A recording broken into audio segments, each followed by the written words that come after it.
வணக்கம். போஸ்டர்ஸ் ஹெட்கேஸ் வழங்கும் தமிழ்நாடு 360க்கு உங்களை வரவேற்பது நான் ராஜலட்சுமி கார்த்திக்.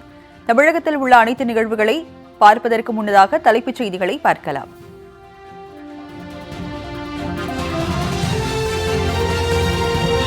ராமநாதபுரம் அருகே பெய்த கனமழையால் வெள்ளக்காடாக மாறிய கஜினி நகர். வெள்ள நீரில் இறங்கி குடியிருப்பு வாசிகள் போராட்டம்.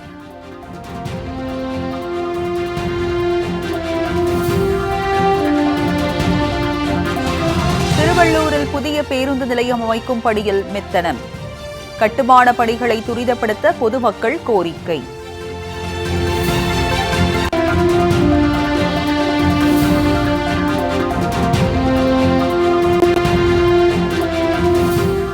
குடியாத்தம் அருகே அறுவை சிகிச்சை மூலம் இளைஞருக்கு பெண்ணின் கைகள் பொருத்தம். இயல்பாக கைகளை அசைத்து பணிகளை செய்யும் இளைஞர்.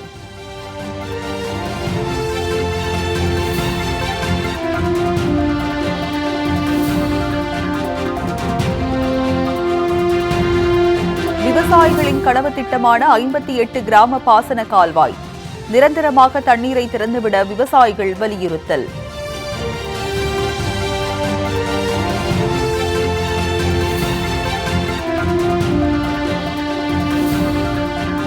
தருமபுரி அருகே டாஸ்மாக் கடையை திறக்க எதிர்ப்பு தெரிவித்து கிராம மக்கள் போராட்டம். பெண்கள் மற்றும் குழந்தைகளின் பாதுகாப்பு கேள்விக்குறியாகும் என அச்சம்.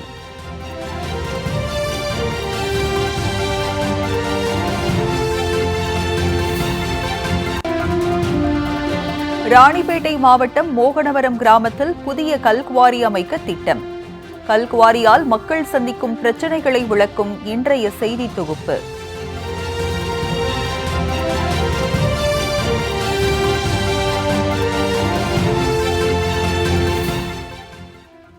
இனி செய்திகளை விரிவாக பார்க்கலாம். ராமநாதபுரம் அருகே குடியிருப்புகளை வெள்ள நீர் சூழ்ந்துள்ளதால் பொதுமக்கள் போராட்டத்தில் ஈடுபட்டனர்.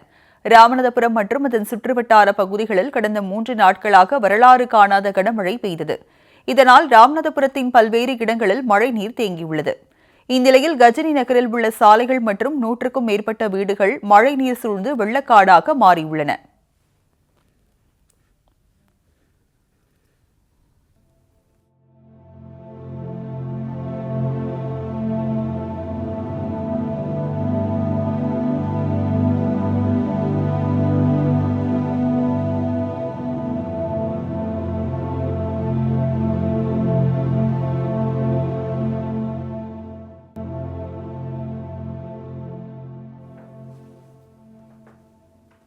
வெள்ள நீர் சூழ்ந்துள்ளதால் கஜினி நகர் பகுதி மக்கள் அத்தியாவசிய தேவைகளை பூர்த்தி செய்து கொள்ள முடியாமல் தவித்து வருகின்றனர். எனவே மழைநீரை அகற்றக் கோரி அப்பகுதி மக்கள் முழங்கால் அளவுக்கு தேங்கியுள்ள நீரில் இறங்கி போராட்டத்தில் ஈடுபட்டனர்.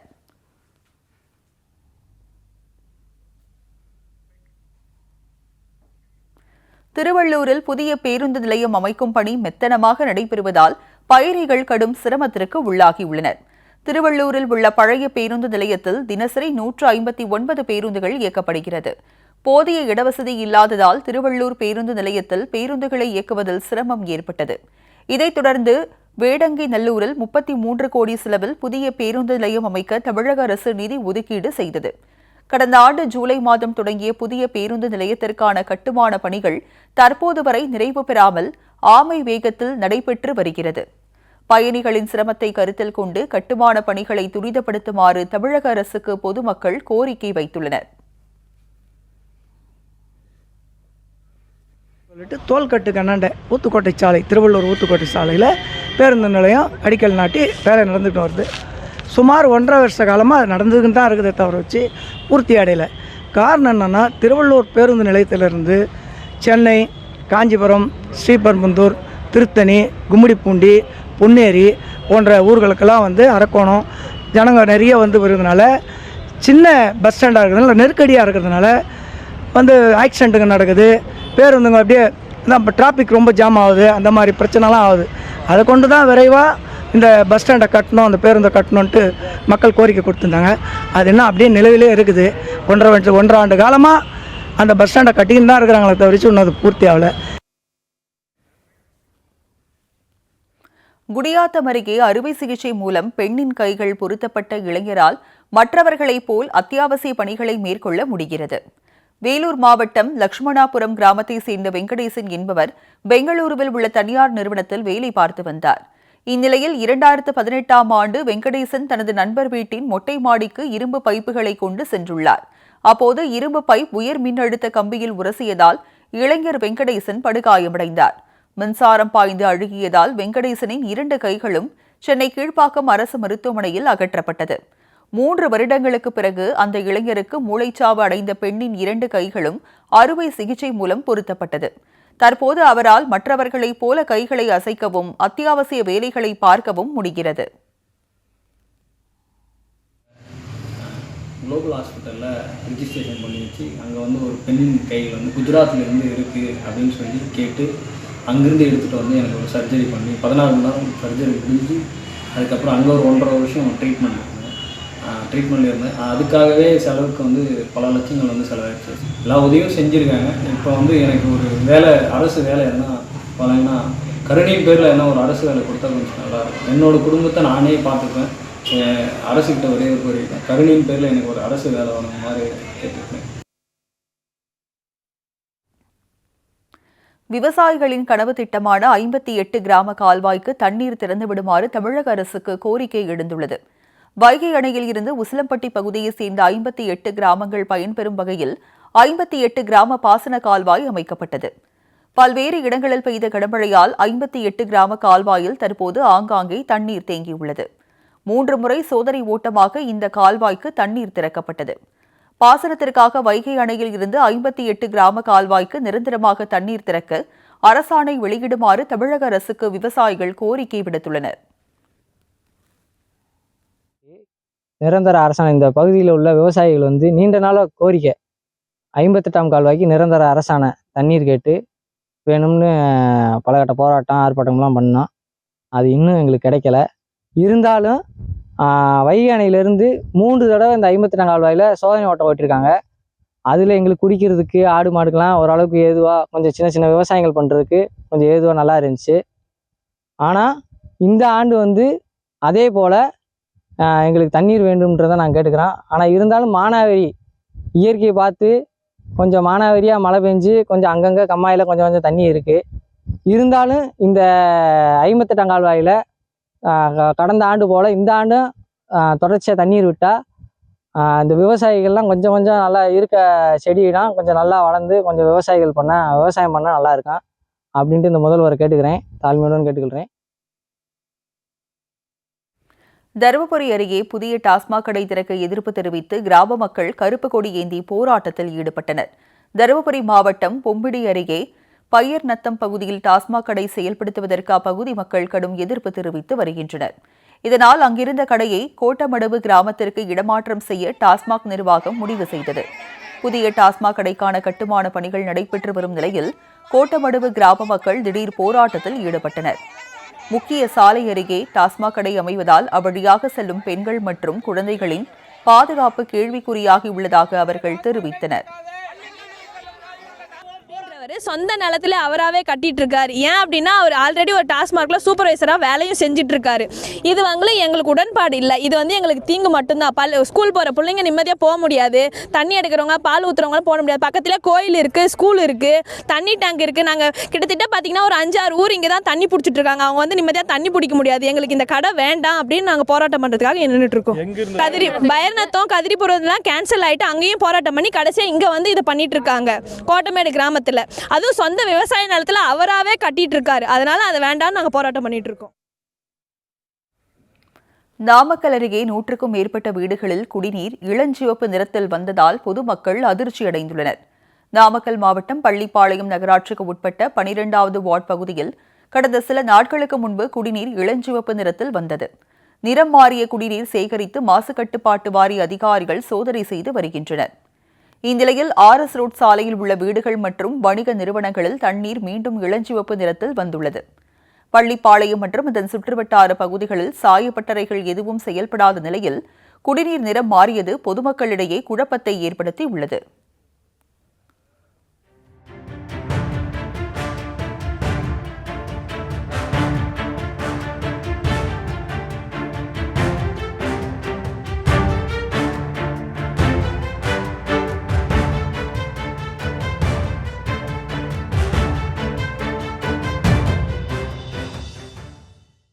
சங்கராபுரம் அரசு மருத்துவமனையில் நோயாளிகளுக்கு தேவையான எந்தவித அடிப்படை வசதிகளும் செய்து தரப்படவில்லை என்று புகார் எழுந்துள்ளது. கள்ளக்குறிச்சி மாவட்டம் சங்கராபுரத்தில் அமைந்துள்ள அரசு மருத்துவமனையில் தினம்தோறும் 100க்கும் மேற்பட்ட நோயாளிகள் சிகிச்சை பெற்று வருகின்றனர். இந்நிலையில் அங்கு போதிய அளவில் மருத்துவர்களும் செவிலியர்களும் இல்லாததால் நோயாளிகள் நீண்ட நேரம் காத்திருக்கும் நிலை ஏற்பட்டுள்ளது. மருத்துவமனையில் உள்ள கிழிந்த படுக்கைகள், சுத்தம் செய்யப்படாத கழிவறை, தூய்மையற்ற குடிநீர் ஆகியவை நோயாளிகளை மேலும் சிரமத்திற்கு உள்ளாக்கியுள்ளது.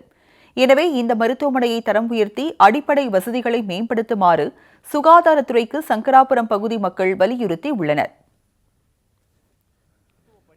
இங்கே இல்லை, மருத்துவ தூய்மை பணியாளர்கள் இல்லை, மருந்தகம் இருக்குது. அந்த மருந்தகத்தில் காலையில் 10 மணிலேருந்து 12 மணி வரைக்கும் தான் மருந்துகள் கொடுக்குறாங்க பொதுமக்களுக்கு. அதுக்கு பிறகு இழுத்து மூடிடுறாங்க.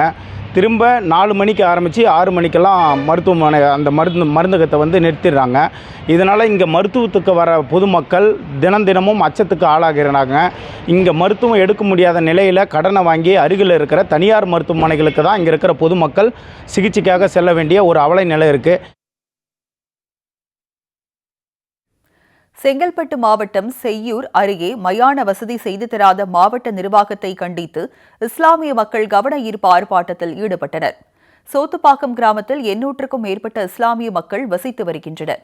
அப்பகுதி மக்களுக்கு கடந்த 2022ஆம் ஆண்டு மயானம் அமைக்க தமிழக அரசு இடம் ஒதுக்கியது. இருப்பினும் மயானத்திற்கு தேவையான அடிப்படை வசதிகள் ஏதும் செய்ய தரவில்லை என்று கூறப்படுகிறது. இதை கண்டித்து ஆர்ப்பாட்டத்தில் ஈடுபட்ட இஸ்லாமிய மக்கள் மாவட்ட நிர்வாகம் இனியும் நடவடிக்கை எடுக்காவிட்டால் அடையாள அட்டைகளை திருப்பி ஒப்படைக்கப் போவதாக தெரிவித்தனர். எங்களுக்கு 26/12/2022 சோத்துப்பாக்கம் கிராமத்தில் ஒரு இடம் எங்களுக்கு ஒதுக்கப்பட்டுள்ளது. அந்த ஒதுக்கப்பட்ட இடத்திற்கு இதனால் வரை வழி போக்குவரத்து இல்லை. அந்த தேதிக்கு பிறகு கிட்டத்தட்ட 10 குடும்பங்களுக்கு மேலாக கிராமத்தில் இறந்துள்ளார்கள். அவர்களை 10 முதல் 20 கிலோமீட்டர் வரை இங்கிருந்து ஒரத்தி, உங்களுக்கே தெரியும், ஒரத்திக்கெல்லாம் இட்டு போயிருக்காங்க, விழுப்புரம்லாம் இட்டு போயிருக்காங்க. இப்ப இது மேலும் இது போல இந்த அவலம் இன்னும் நீடிக்குமானால் எங்களுக்கு அரசாங்கம் கொடுத்துள்ள driving licence, Aadhaar card, voter ID, அப்படியே குடும்ப அட்டை எங்களுக்கு எதுவுமே தேவையில்லை. போஸ்டர்ஸ் ஹெட்கியர்ஸ் வழங்கும் தமிழ்நாடு 360யில் அடுத்து வருவது ஊர் நிகழ்வுகளை விரைவாக வழங்கும் உள்ளூர் எக்ஸ்பிரஸ்.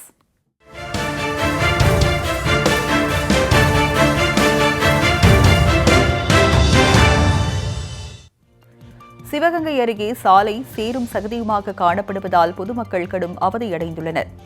திருப்பத்தூர் பேரூராட்சிக்கு உட்பட்ட சேதுராமசாமி தெருவில் கனமழை பெய்தது. இதனால் அப்பகுதியில் உள்ள மண் சாலை வாகனங்கள் பயணிக்க முடியாத அளவுக்கு சேரும் சகதியுமாக மாறியுள்ளது. சாலையில் தேங்கியுள்ள மழை நீரால் சேதுராமசாமி தெருவில் டெங்கு காய்ச்சல் பரவும் அபாயம் உருவாகியுள்ளது. எனவே மழை நீரை அகற்றி தார் சாலை அமைத்து தருமாறு அப்பகுதி மக்கள் வலியுறுத்தி உள்ளனர்.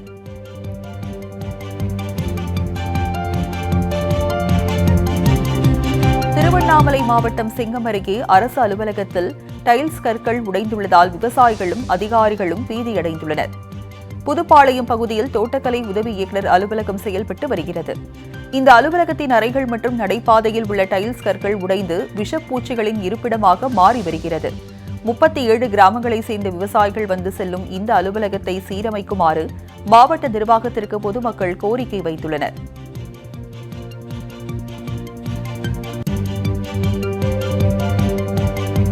நாகை மாவட்டம் வேதாரண்யம் அருகே உப்பு ஏற்றுமதி செய்யும் பணி தீவிரமாக நடைபெற்று வருகிறது. அகஸ்தியன்பள்ளி, கோடியக்காடு, கடினல் வயல் உள்ளிட்ட இடங்களில் 9000 ஏக்கர் பரப்பளவில் உப்பளங்கள் அமைந்துள்ளன. வடகிழக்கு பருவமழை தொடங்கியதில் இருந்து நாகையில் உப்பு உற்பத்தி பாதிக்கப்பட்டு இருந்தது. இந்நிலையில் தற்போது லேசான வெயில் அடித்து வருவதால் தொழிலாளர்கள் சேமித்து வைத்துள்ள உப்புகளை சாக்குகளில் அடைத்து லாரிகள் மூலம் வெளியூர்களுக்கு ஏற்றுமதி செய்து வருகின்றனர்.